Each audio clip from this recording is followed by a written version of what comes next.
everybody, and welcome to another episode of For You From Eve. We are back with another guest episode. You guys know I love my guest episodes, and I'm so excited for this one. Danielle, thank you so much for coming on. If you guys don't know, and you can't tell from the title, we have Danielle on here today from Healthy Girl Kitchen. We have her amazing new book, Life-Changing Salads, out. She has been all over the city today, so thank you so much for coming. Do you want to tell the audience a little bit about who you are, what you do, and what you come from? Yes. So I live in Florida now. So New York, this is like such a culture shock to me to come from. I live in Delray Beach, Florida, and it's like slow and everyone's just like taking their time and saying hi to each other. And here it's like hustle and bustle. You got to really like watch your purse. Like I'm walking, like clutching my bag, like looking where I'm going. But it's fun to be here. But I'm from Michigan. And I grew up in Michigan, like the Metro Detroit area. I come from a Jewish family. So my whole upbringing was like very immersed in Jewish culture. Like I went to Jewish schools growing up. I went to private schools as well. So I always had like very tight knit grades. I still have like the same friends that I grew up with as well. And food was always like the center of my life. And everyone always asked like if I was always into healthy eating. Like I liked eating healthy, but mainly I just loved food. And my mom always joked with me that I would always clean my plate at dinner. She'd have to beg my brother to finish his food on his plate and I'd be asking for thirds. I was so excited for lunch every day at school. My mom would be like, "What's your favorite subject at school?" I'm like, "Lunch." I would Like eat foodie from the start. totally foodie from the start, but food was always a very main part of my family, and especially in like Jewish culture as well. But my mom made it a priority to have like family dinner every night at 6:00. And it was just always super important to me. So yeah, grew up in Michigan. I moved to Florida right when I graduated college. I was long distance with my now husband. We were long distance for 5 years. Oh my God. All throughout the end of my high school career, college, and then we moved to Florida together. So I've been there for the past 7 years. That's like where I grew my business and started Healthy Girl Kitchen. And I also have a 2-year-old little son named Aiden. Yes. Oh my God. I saw your mommy life. So did you guys go to Florida with anyone else being in Florida or just you two? We decided to move mostly because we needed a new place to go because he's from New York, I'm from Michigan, and we had been long distance and just wanted a fresh start somewhere. Love the warm weather. I'm not a cold Same. girly. I love just like being in the sun, being warm. You too. Like I like went to Florida this November and I joked about it and I was like, I don't think I went in November, and I went back again in February because I was like, I can't be in the cold. And I feel like when I'm in the warm weather, I'm more motivated. I'm like, just like not go out and just be in the warm weather. sure. Oh my God, the beach. It's just so nice. much more motivating. So do you think that the environment that you're in has an impact on your business as well and like the content you create? For sure. I feel like when I lived in Michigan, I would often feel that like seasonal depression. Yes. Not even because of the cold, but because most of the year the sun is not out and it's very gray. So I definitely felt a shift when I moved in somewhere that's sunny because everyone's always outside, walking, biking, going to like nature preserves. Like everything's always outdoors most of the year instead of like in the summer, we kind of stay inside because it's so hot. But the other 9 months out of the year, we are out and about. So that definitely motivated Yeah, my and I healthy feel like it also lifestyle. just has you, it's a different perspective on life because it's like now when I get warm weather, I'm like, I have to utilize this warm weather or I'm a waste. But when you're there and you're in the warm weather all the time, it's like you could pick your days a little bit. 1,000%. And sometimes I take it for granted. Like when I do go somewhere cold, I'm like, okay, this is so nice to live somewhere warm. But my husband's family lives in Florida now, so his parents are there, and we knew that we would have some family there when we moved. But it definitely was tough because I didn't have any friends. Like I think that's a hard part for a lot of young girls is like moving somewhere new. Maybe they have a new job, maybe they go to college, and like making new friends. That was something that was tough to navigate because I left all of my lifelong best friends back in Michigan and I didn't have anyone. Well, you also kind of grew up with a traditional background as well, and I'm kind of similar, Middle Eastern, so we grew up, all of my friends are the friends that I made when I was a kid. Like I would make little friends in high school or college, but it was like at the end of the day, that was my core group, that was my community. So I think coming from community also makes a really big difference, and I feel like it's hard to also leave that environment too. So do you feel like coming from a more traditional structured background affected you in your career at all? I think that it helped me a lot because the schools that I went to were very competitive. Mm. They were private, but everyone was very competitive with each other, and going to great schools were really important to the kids that I went to school with. And so that I think when you're around people who want to be better, it makes you It does. also want to work harder. So in school, I was very hard on myself, which I mean, I think like looking back, I could have given myself a little bit more grace. Mhm. But in high school, I was really, really tough on myself. I was obsessed with my grades. If I didn't get anything, or if I got anything less than an A, I was like really upset. And Right. sometimes I'd come home and like cry to my mom, I got a B on my test. She's like, Danielle, it's going to be okay. She knew that I worked hard and was a good student. So Right. she often like told me I don't need to put so much pressure on myself. Yeah. I came from like a C's get degrees household. It was like just pass, Just you'll pass. figure it out. Yeah. So do you feel like, because I know you were saying too when you moved to Florida, it is a transition. I think also when you're used to being a little bit more sheltered growing up, it's like, now how do I put myself out there? Because I never had to before. Like I always just grew up with friends. I never had to make that effort. So Right. how did you start making friends and being more comfortable in your environment when you moved? Such a good question because I was so comfortable Mhm. with the people I had grown up with that like I never was forced to make new friends. And even in college, I didn't go to college with any of my best friends, and like that was super tough for me. And my boyfriend, now husband, he was at a different school. So I didn't have him. Mhm. And so I felt like whenever I went out, I couldn't like, like if I went out with girlfriends, they would all like go off with a Yeah, guy you don't or have your chill. anchor. Right, and so I just felt, like, very alone in college, but that's okay. Mhm. Once I moved to Florida with him, I was so happy, and I downloaded Bumble BFF. Oh my God, that is Yeah, so funny. truly, like, Did it work?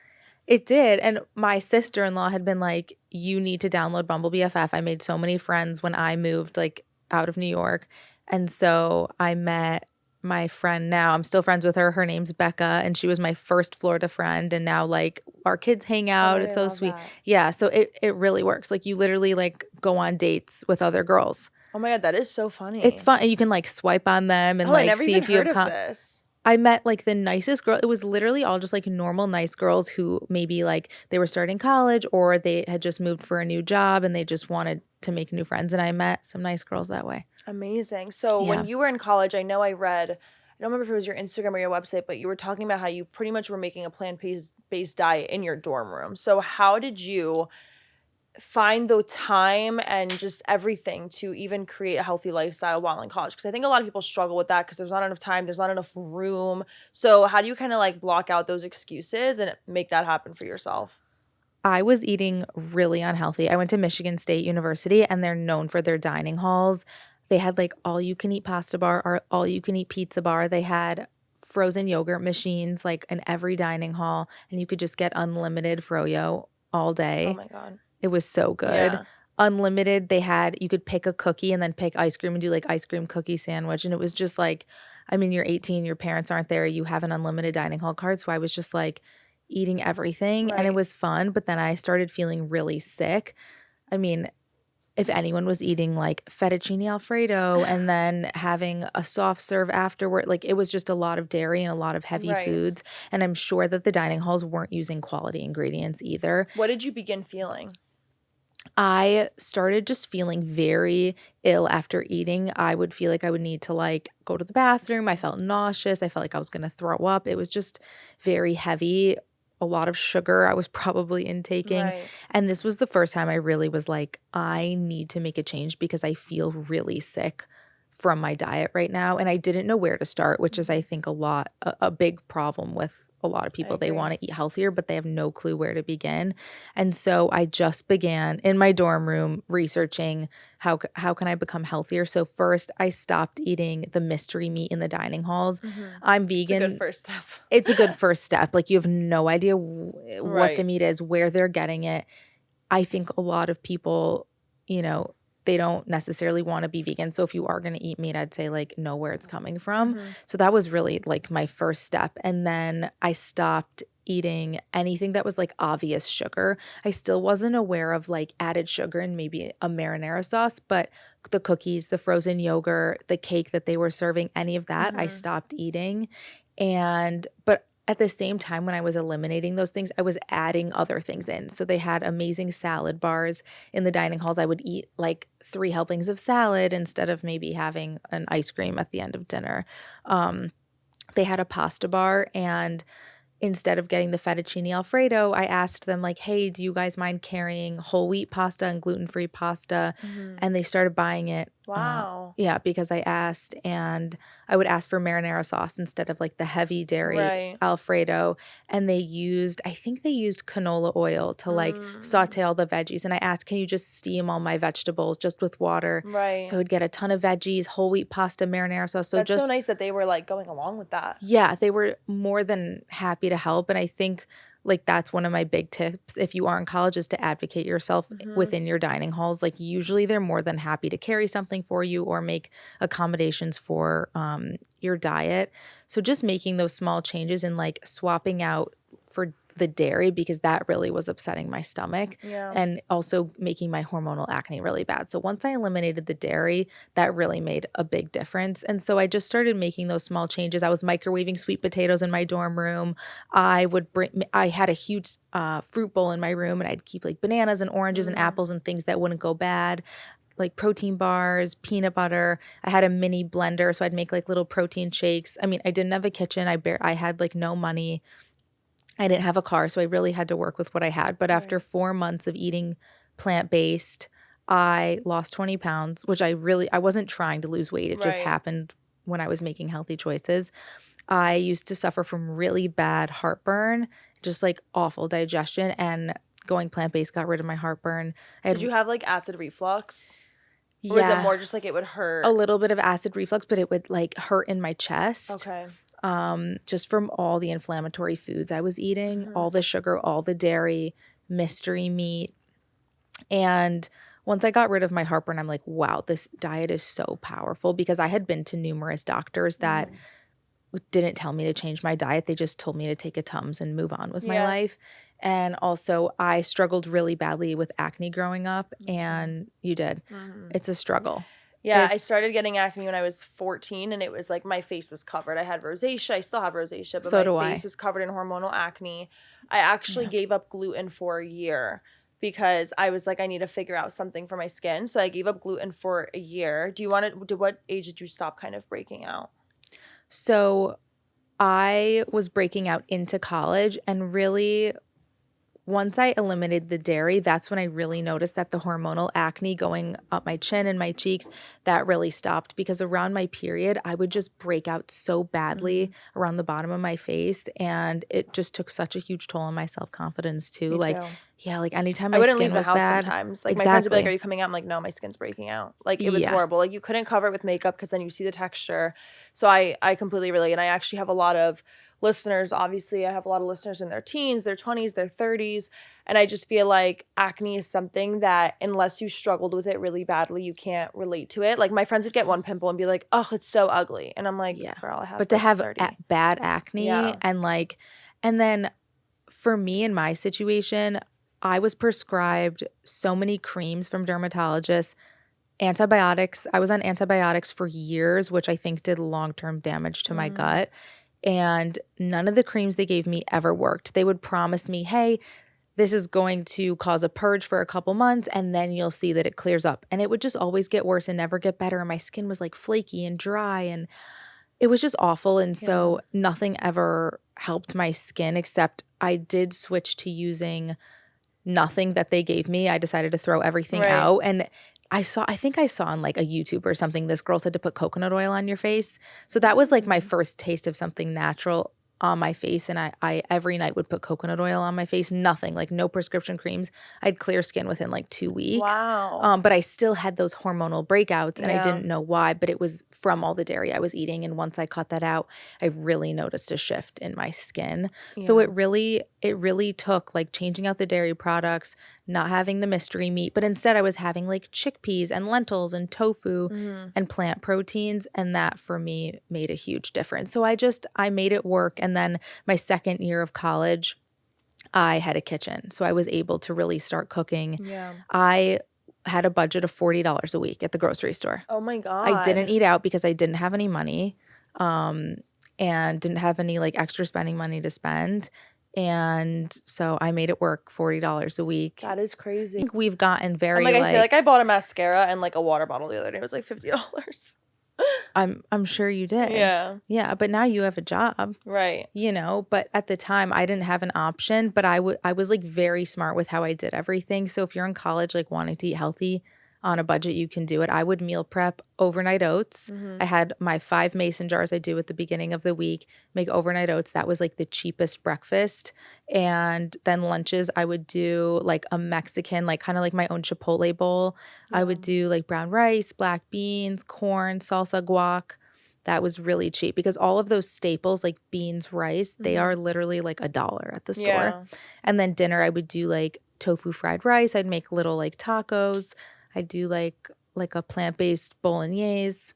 And I just made it work for myself. It's so crazy how the foods that we eat affect us that much. Like even the heartburn stuff, it's like I'll literally just like, let's say I'll go out and eat pizza and then I'll get home and I'll feel my heart hurting. I'll think something is seriously wrong. I'm like, oh my God, I have to go to the hospital. Like something's happening, but it's literally just because I have acid reflux or I ate something that wasn't good for me. And I was the same way growing up. I had acne. So like I had to cut down on dairy or gluten. And I was watching my friends that like no acne, like naturally thin, like eating whatever they want, not working out. And I was like, how come I have to work 10 times harder to maintain what I want? So what is your advice for people who are also in that same boat where, maybe they don't have the genes or whatever it might be, and they have to work really hard to maintain a healthy.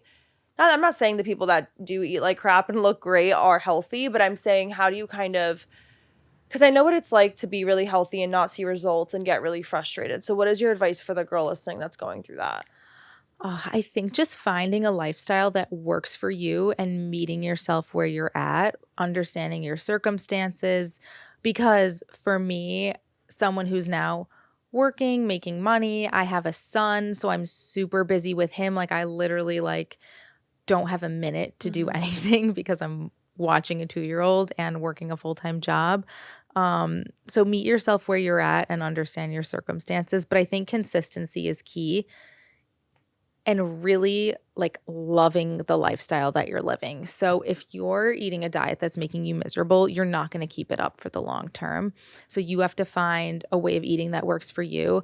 And there are so many different ways to eat healthy. Like my best friend at home, she's like my right-hand woman at Healthy Girl Kitchen. She works for me as well.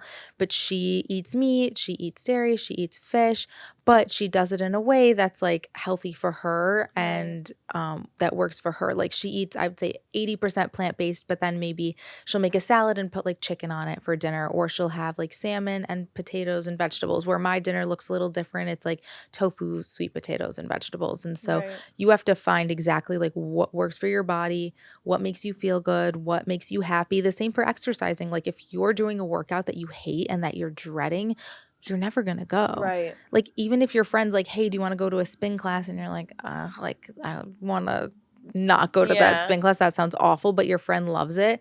Find a different workout or something that's going to make you happy. And if that's like playing pickleball every morning, if that's tennis, like some kind of sport. I know a lot of people who don't like traditional exercise prefer to do it in like a fun way. Right. Or Pilates or yoga, or switching it up. Like some people like to take a different class every day or whatever it is, like doing what makes you happy. Yeah. And how long would you recommend someone kind of experiment with a food or gluten or dairy? Like how long should someone go without dairy or without gluten to see if it actually is affecting their health?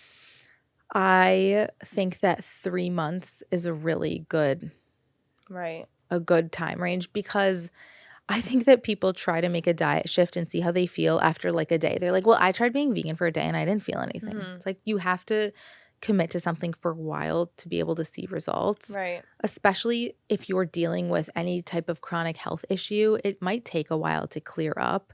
So for me, it was 4 months of eating really clean, healthy, plant-based, no sugar, nothing. Like it's not like I would sometimes have sugar. No, like I was like very dedicated. And after 4 months, I was like, oh, okay, like I haven't had any heartburn. Mm-hmm. So I would say 3 months Yeah, I was the of same. I testing. started 3 months no gluten. Then I was like, oh, this is kind of working. Let me keep going. Then I did 6 months, 9 months. Then I did a full year.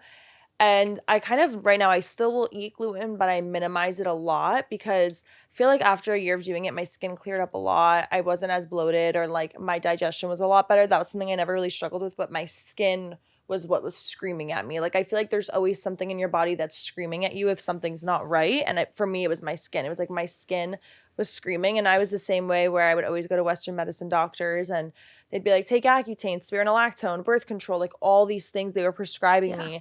And I was so like, I don't want to do this. Like, I was like, no, like, why aren't you sitting here and asking me what I eat, what I do? Am I stressed? Like, I just was so tired of like the Western approach. So I feel like that's also very relatable. So, okay, you start cooking and creating this lifestyle while you're in college. Then you move to Florida and you start making a business out of it. How did you start by making it a business and making it on social media? After I graduated college, I became certified as a holistic nutritionist through the Institute for Integrative Nutrition. And I was nannying so that I could pay the tuition for nutrition In school Florida? in Florida. Wow. Yeah, because I wanted just to be It's able the to best like job. the best job. Best job. I loved it. And I wanted to be able to pay for school myself and just pay, like, I didn't want to have to take out any loans. So I'm like, okay, I'm going to work while I'm doing this, which I Right. think a lot of people maybe don't see or don't understand. Like, they maybe see now like all the followers and like my books and everything, but like I had to come from a place of like working really, really hard and putting in the extra time, because I would nanny during the day, come home, then do all my schoolwork. And I was up like really late and working hard, but became certified. And then I was taking private clients. So I was helping people with their nutrition one-on-one. I was like, okay, I feel so amazing. I want to help other people. And so I would go with people to the grocery store and like show them how to grocery shop. I would go to their houses and like clean out their pantry and their fridge and like really find like what was making them unhealthy and not feel great. And I also worked directly like with a lot of people virtually as well who didn't live near me. But at the same time, all of these clients I was seeing, they were asking for recipes. So I'm like, you know what? I'm just going to start a blog. And this was 2018. So Right. a long time ago. And it wasn't really as much of a thing or a job to be an Instagram influencer, to make money from Yeah, it content wasn't. creation. TikTok wasn't in the picture. So I started a blog, and there was no intention to monetize it at all. I simply was posting recipes for my clients. And I also started to post like little Instagram pictures, and then like we'll put the recipe in the caption just so that people could have access to the recipes. And over time and doing that, my blog started to gain traction. I started to get thousands of people to my blog every month. And I was like, what's going on? Like, I didn't intend to have people come to this. It was just for my clients. And then I started to really get interested in, okay, how can I monetize this? Because this seems like people are really loving my recipes.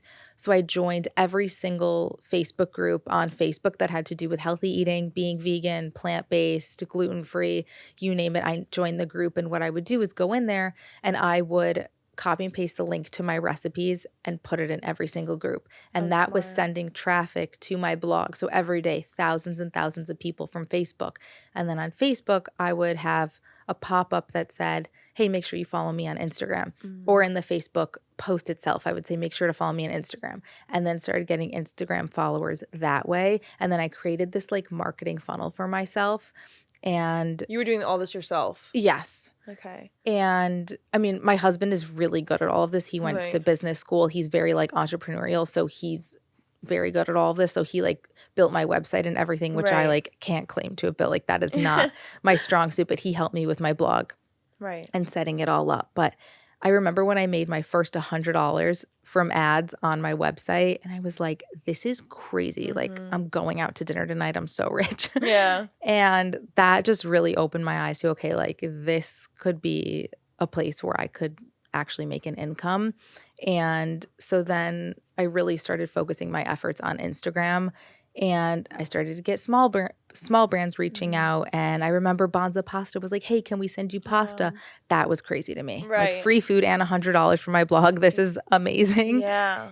But that turned into like 10,000 followers, 50,000 followers, Yeah, 100,000 you followers. have millions of followers today. It's really crazy. So when you say you went through kind of a marketing funnel to start putting yourself out there, what entailed that? Like what else was included in that marketing funnel? I would just take every opportunity to send the audience somewhere else. So like if someone found me on Facebook, I would then make sure that the Facebook post said, and make sure to follow me on Instagram. And then on Instagram, sending people back to my blog with the link in my bio. Like just making sure that everyone was everywhere and following me on every single platform and not missing any opportunity.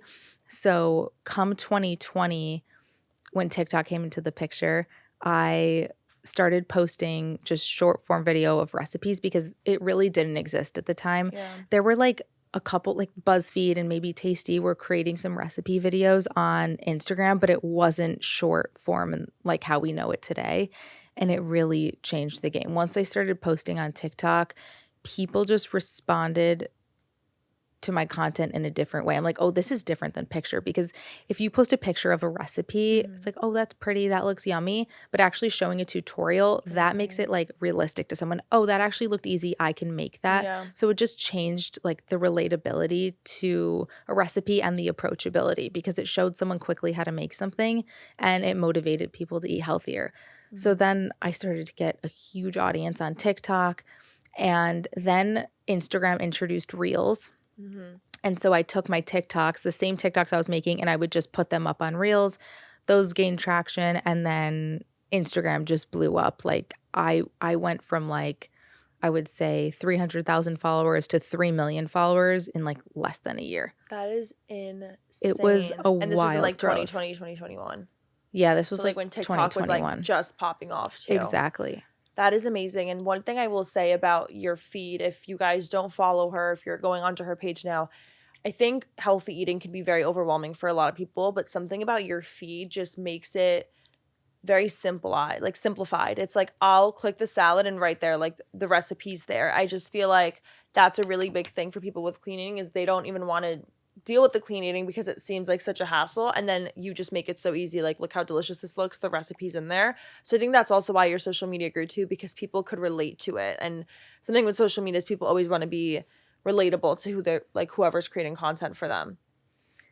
Exactly. And I think with cooking too, it can seem so daunting. Like, I have to go to the store, or I have to grocery shop for the week. I don't know what to get. And so many girls tell me they go grocery shopping and then they like throw stuff out, or they end up just like eating out because they don't know how to piece the ingredients together that they randomly bought at the store. So I've really tried to work hard to make eating healthy so relatable, so approachable, which is when I came out with my first book, Healthy Girl Kitchen, which came out in 2023. And was a New York Times bestseller. That was really crazy. And that really was like healthy eating Bible, everything, breakfast, lunch, dinner, sides, like everything. And in 2021 or 2022, I started a series called Life-Changing Salads, because I love salads. I eat salads every day, whether it's a quinoa salad, a bean salad, a pasta salad, and I meal prep them in huge batches. Fruit salads, like you name it, I'm always making salads, and they just make me feel my best, make me feel so good. And especially like I have like no lettuce salads, which keep well in the fridge, and then you can meal prep them for the week and they won't get soggy. Right. Those are like the salad on your book page right now. I think I've been like drooling this whole up. Like, I think I need to buy a salad after this because it looks so. What kind of salad is that one? Okay, so the salad on my cookbook, Life Changing Salads, this is the Healthy Goddess orzo salad. So I love an orzo salad. It has a pink, delicious. Pink dressing. Yeah, I like the pink and I like green. the pink it's too. Pretty. So yeah, so I started this series, Life Changing Salads, and it just blew up. Like every video was getting like 20 million views, 30 million views, 15 million views. And it really showed like people just wanted simple, healthy, easy recipes and salads that taste like a restaurant. Because I don't know about you, like sometimes restaurant salads just taste so much better than the ones, of course, yeah, than the ones you make at home. But they know how to like piece the textures together and the dressings and know how to craft a salad to be so amazing on the palate. But at home, you might not know how to do those combinations, or a lot of people don't know how to make their own dressings. And then they end up spending so much money at the store on like a tiny bottled salad dressing. Literally, like any healthy salad dressing brand now is like $8-9 a bottle. and that's insanely That expensive. is. Like, I'm like the most boring salad. I'm like lemon juice, olive oil, and salt, and I'm good. but it can be as easy as Yeah, that, you know? Like, you don't have to do I anything agree. crazy. And the problem is with a lot of the dressings sold in stores as well is that they have additives, preservatives, added sugar, chemicals. Like, you'll see the dressings in stores have a paragraph of Yeah. ingredients. So, teaching people how to make dressings at home with like a couple ingredients that takes under 5 minutes, that is really key. So, that's when, once that series really went viral, I was like, I have to write a cookbook about this. So, yeah. So, we're here. My publication day was yesterday. Life Changing Salads Amazing. is now out. Yeah. Yes, we're gonna talk about it a ton. I want to talk. Look how guys, like, look at that salad right now. It's I like so literally have to girly buy a and salad cute. after this, I think. And then look at the picture of you on the back. How cute! I love that picture. Yeah, and it's just like So feminine cute. and girly and like looks so Yes. cute on like a coffee Yeah, I was table. gonna say, like, you want to put that in your kitchen. Totally. Everything is color coded, so like if you're very like Yeah, organized, me too. like I love everything to be like very, So like pretty. I'm like type A about organization, so every chapter is color coded. And then what I really like in here is a key. I'm going to go to it Mm-hmm. because the key explains every recipe in the book. So if there's a 30 Oh symbol wow. on the book, I'll show you. If there's a Mm-hmm. 30 symbol, it means the recipe is made in 30 minutes or less. If there's an H, it's good for hosting. So if you're like having Oh, people over, maybe you're having like a little book club with girls, maybe you're right. going to like a brunch. Um, the LF is my favorite, leftover friendly, because then you know if it's going to keep well in the fridge so you don't waste anything. So smart. And then like you'll see if there's like nuts or soy. And then the Genius. NC means no cook, so that there's no cooking involved. And how long did it take you to write this book? This was like a year. Okay. Yeah. Is that, I don't know, is that like long or Well, compared to your first book? actually, like the whole process took about a year for this one, but I wrote the book in like 4 months, which is not normal. It's Yeah, a really short. that's It's really fast. fast. But I wanted to get the book out as quickly as possible, Right. just because I wanted to be on the pulse and in the moment. Like social Yes. media is changing so quickly that I don't know. I didn't want to wait. They originally wanted the book to come out next year. And I was like, no, like people need this book now. So I worked like double time to make sure this could get out really quickly. Right. Amazing. So let's say someone's Yeah. listening to this episode right now and they're like, all right, you guys sold me. I want to start eating healthy tomorrow. Where do they start? Because I'm one of those people that I get in that mood. I go to the grocery store, I buy the things, I come home. It lasts 2 days. I know. So I would say pick one meal, like start with one healthy meal a day. If you feel like you're in a place where you're just not eating healthy at all, be like, okay, I'm going to be really good about my breakfast. Like I am going to be so dedicated to making sure my meal's nourishing, that it's balanced, like making sure you have enough protein in the morning, healthy fats, healthy carbs. One meal. So let's say you're like, okay, I'm going to make sure I'm really committed to breakfast. Like this is my meal where I am like taking care of myself.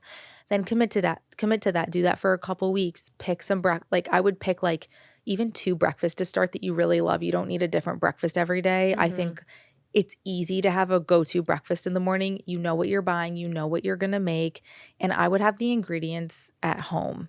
Like I think we've gotten to this habit of like going out for every Yeah. meal, ordering Uber Eats, Postmates, running, grabbing a smoothie. And while that's fun, it's not realistic for every day. Like having the ingredients at home, making sure you know what you're making, and like pick 2 breakfasts. So you could do like a scramble, whether for me, I'm doing like a tofu scramble, but maybe you're doing eggs. Maybe you're putting some veggies in there and doing a piece of like sprouted toast or gluten-free toast with it.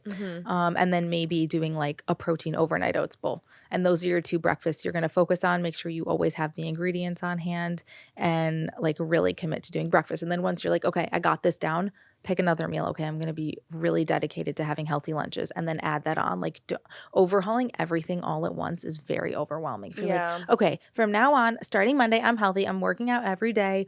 Every meal's healthy. I'm having a green juice. I'm doing my thing. I'm like never going to eat dessert again. Like that's too much. Pick one thing at a time. Make it balanced for you. And like once you have one habit down or one thing down, like having a healthy breakfast, then you can stack on something Right. else. I feel like that's the problem is people try to do a million things at once. So Yeah. they're like, oh, I want to be healthy. And then they have the diet, the lemon water, the workout. And it's like, that's going to last you 2 days. Like you have to take baby steps towards that. I want to talk a little bit about hot takes and myths when it comes to the healthy eating world, because I think social media nowadays can be really great, but also can be very overwhelming and oversaturated with so much information. So want to ask you something very important that I'm going to be heartbroken if the answer is not what I think it is. But I'm sure you've seen the trend with the sea moss, the coconut cult. What's your opinion? Am I wasting my money and time? Or is it like, no, this is really good for you? Have you tried sea moss? Yes. Do you like I it? hate the texture of it. You hate the so texture. much. I do a spoon of sea moss every morning and a spoon of the coconut cult. I just started like 3 weeks ago. Have you noticed any different, like anything? I don't know. Like, that's the thing with me is I have to be like doing something insane to see a difference with myself. Like, I'm like, okay, well, I'll still bloat throughout the day even though I took 2 spoons of this morning. I think at the end of the day, let's take something like sea moss. If you have an unhealthy breakfast, maybe like whatever, maybe you skip lunch, you're busy. I think a lot of girls end up skipping lunch. Or maybe I think a big trend is like having coffee, waiting like 4 more hours, eating like a super late lunch. Like they're like eating for the first time at 2 p.m. Right. They already have a headache. They're tired. Me. Yeah. And then like having dinner at some point. Sea moss isn't going to fix you. You have to be doing all the things, like eating a balanced, healthy diet comes first, exercising, like all of those big, big things. And then like sea moss is like the sprinkles on the cake.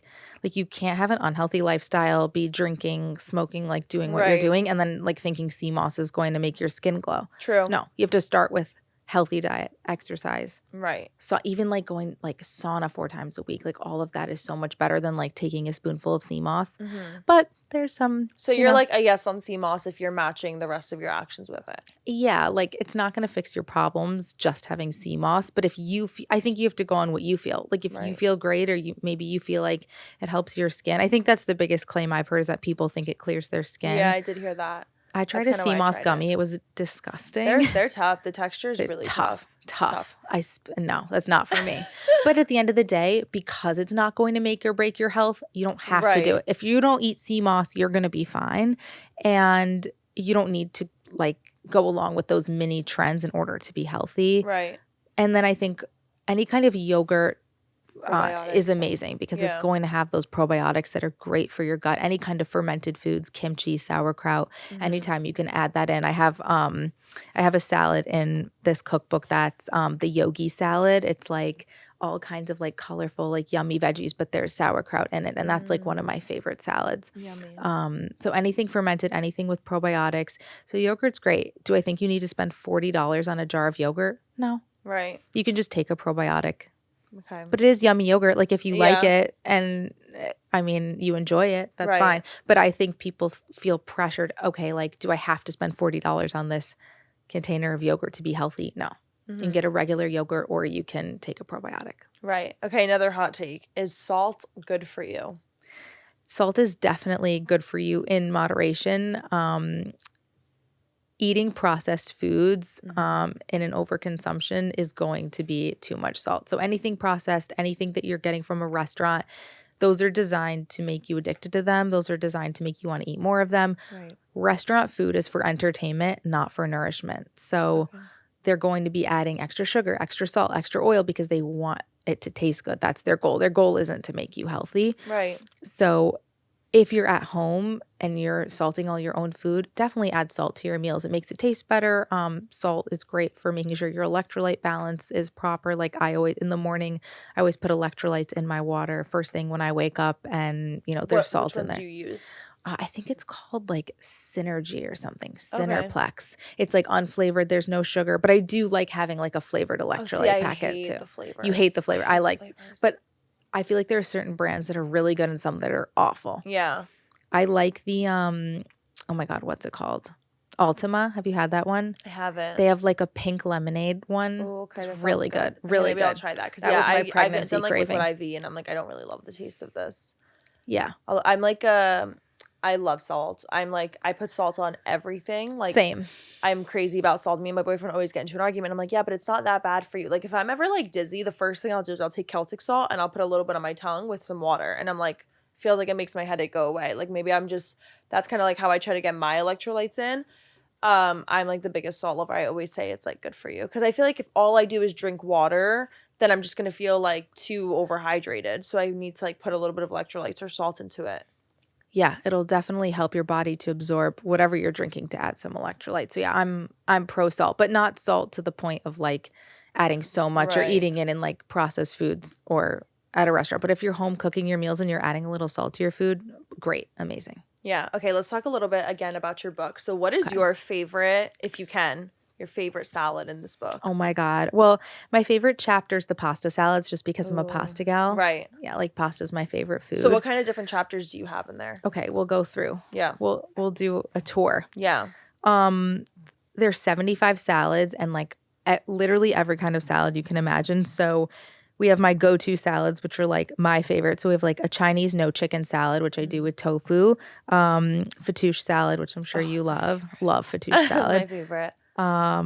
Buffalo chicken salad, but like showing how to make tofu into like a chicken. And Okay. honestly, a lot of girls who follow me, they aren't vegan, but cooking meat like scares them or they don't know how to do it or they're Right. nervous about like contamination.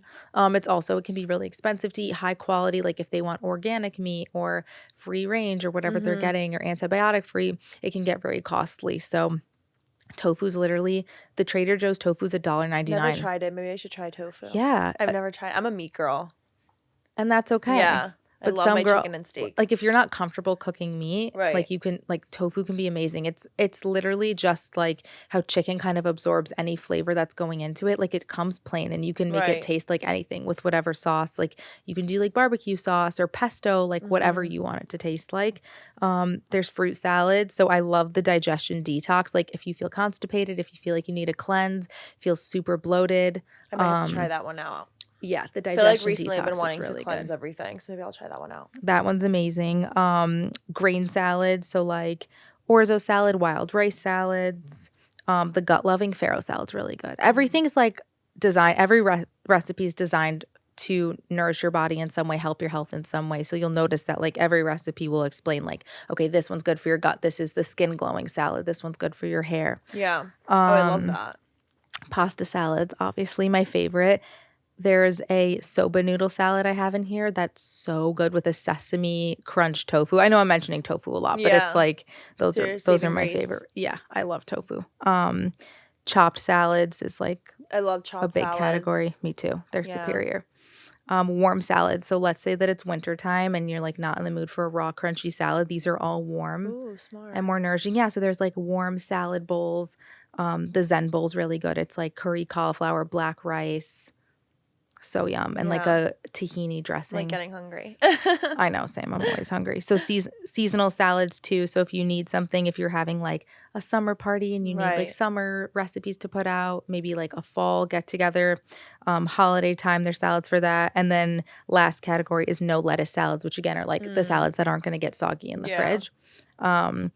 And then dressings, there's 25 dressings. And Oh, I like that. yeah, the way the dressings are laid out Because I want to get too. more fun with my dressings. Oh my God, that is so cute. Yeah, so you'll see like the dressings are laid out with a visual. Like I'm so visual in my Same. learning. Like I need a picture. So there's a picture with every recipe. I love that. And then the dressings are laid out like if you're not watching the Yeah. Oh my God, guys, look at that. the video, every ingredient I is love that. laid out individually and labeled. I need that because let me just, keep an eye. I never measure anything. I'm an eyeball person. Same. Definitely an Love eyeball that. person too.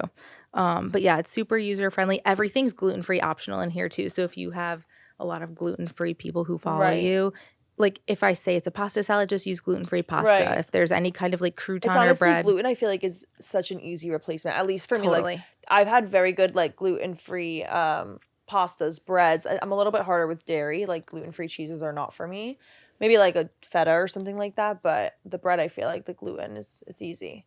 Yeah. So if you're gluten-free, like every single recipe can be made gluten-free. Love that. It's all plant-based. But I have people who I would say 99% of the people who follow me are not 100% vegan. Right. But they these are just like vegan by default. They just are healthy recipes that happen to be vegan. But maybe they'll make a salad, but they'll end up putting like salmon on it. Yeah. Fine with me. Like as long as you're getting more plants in, more veggies, like we are not eating enough fiber.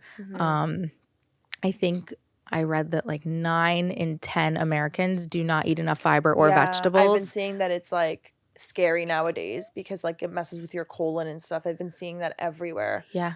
One thing I love is vegetables. I eat vegetables every single day. I love vegetables. What's your breakfast in the morning? Oh, You're like, I don't eat breakfast. Yeah, What's your okay. lunch? I'm bad at breakfast, but if I am having breakfast, I do like feta cheese, olives, cucumbers, tomatoes, peppers. Love. Like that typical like Mediterranean. Oh, I love I all love I eat is that. Mediterranean. And sometimes I'll have it for dinner too with like a slice of like pita bread. I'm like, this is the Yum. best thing ever. That's my ideal meal. Oh my God, it's like death row meal. It's my favorite. Love. And Love like it. the Persian bread. Do you know what I'm talking about? Yes. Oh my God. My grandma makes it and it's so good. I'm coming over to her house.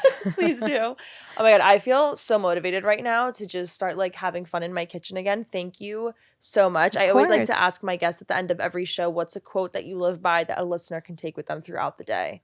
Oh my God. So my high school volleyball coach told me work hard to make it easy. And I took it with me everywhere. Like it applies to everything in life. Let's say you're annoyed that you have to do your laundry, but like it's going to be harder for you in the end if you don't end up doing Right. your laundry. So like do your laundry tonight, like work hard right now doing your Clock laundry. in It's and just- annoying. yeah. And then it's easier for you in the end because you have all your laundry done and you're happy. It can be seriously applied to anything in life. Work hard now. So meal prep your meals and then it's easier for you throughout the week. Yeah. Clean up your house. It's working hard now cleaning up, but then it's easier for you and making it better on you because your house is going to be clean. So Right.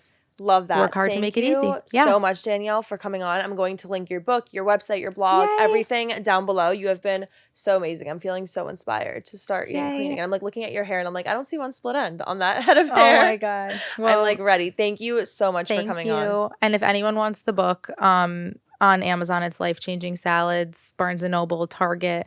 If you walk into pretty much any Barnes & Noble bookstore, they should have the book too. But Amazon has it. Perfect. Yeah. I'll link it on Amazon down below. Yay. Amazing. Thank you so much. Thank you.